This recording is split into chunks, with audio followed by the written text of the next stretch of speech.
God? Me? Creator? Yeah, so the more I look at the universe, just the less convinced I am that there is something benevolent going on. So if your concept of a creator is someone who's all powerful and all good, that's not an uncommon pairing of powers that you might ascribe to a creator. All powerful and all good. And I look at disasters that afflict Earth and life on Earth. Volcanoes, hurricanes, tornadoes, earthquakes, disease, pestilence, congenital birth defects. You look at this list of ways that life is made miserable on Earth by natural causes. The problem of evil and suffering has been greatly discussed by philosophers, and I think there's been genuine progress made in this century on this problem. I think it's important to distinguish between the intellectual problem of suffering and the emotional problem of suffering, because these are quite different from each other. In terms of the intellectual problem of suffering, I think that there you need to ask yourself, is the atheist claiming, as Epicurus did, that the existence of God is logically incompatible with the evil and suffering in the world? If that's what the atheist is claiming, then he's got to be presupposing some kind of hidden assumptions that would bring out that contradiction and make it explicit, because these statements are not explicitly contradictory.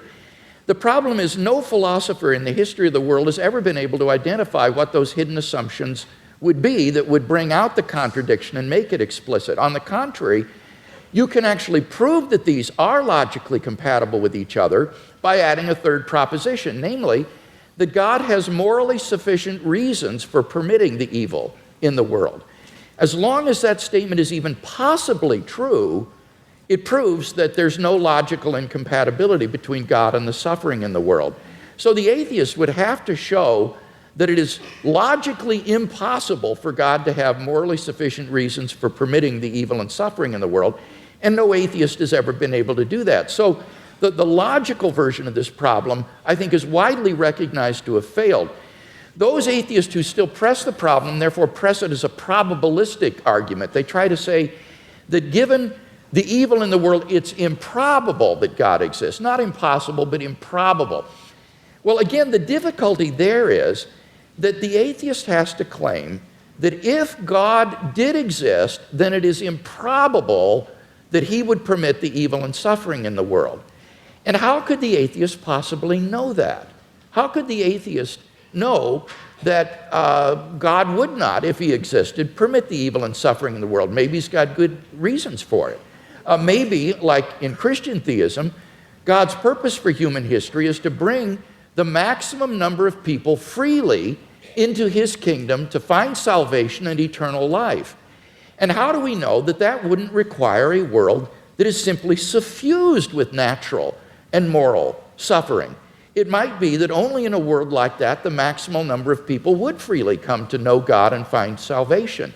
So the atheist would have to show that there is a possible world that's feasible for God, which God could have created, that would have just as much salvation and eternal life and knowledge of God as the actual world, but with less suffering. And how could the atheist prove such a thing? It's sheer speculation. So the problem is that as an argument, the problem of evil makes probability judgments which are very, very ambitious and which we are simply not in a position to make with any kind of confidence. Now, I recognize that that philosophical response to the question doesn't deal with the emotional problem of evil. And I think for most people, this isn't really a philosophical problem. It's an emotional problem. They just don't like a God who would permit suffering and pain in the world. And so they turn their backs on him. What does Christianity have to say to this problem? Well, I think it has a lot to say. It tells us that God is not some sort of an impersonal ground of being or an indifferent tyrant who folds his arms and watches the world suffer. Rather, he is a God who enters into human history in the person of Jesus Christ. And what does he do? He suffers. On the cross, Christ bore a suffering of which we can form no conception. Even though he was innocent, he bore the penalty of the sins of the whole world. None of us can comprehend what he suffered. And I think when we contemplate the cross of Christ and his love for us and what he was willing to undergo for us, it puts the problem of suffering in an entirely different perspective. It means, I think, that we can bear the suffering that God calls upon us to endure in this life with courage and with optimism for an eternal life of unending joy beyond the grave because of what Christ has done for us. And he will give us, I think, the courage and the strength to get through the suffering that God calls upon us to bear in this life. So whether it's an emotional issue or an intellectual issue, I think ultimately Christian theism can make sense out of the suffering and evil in the world.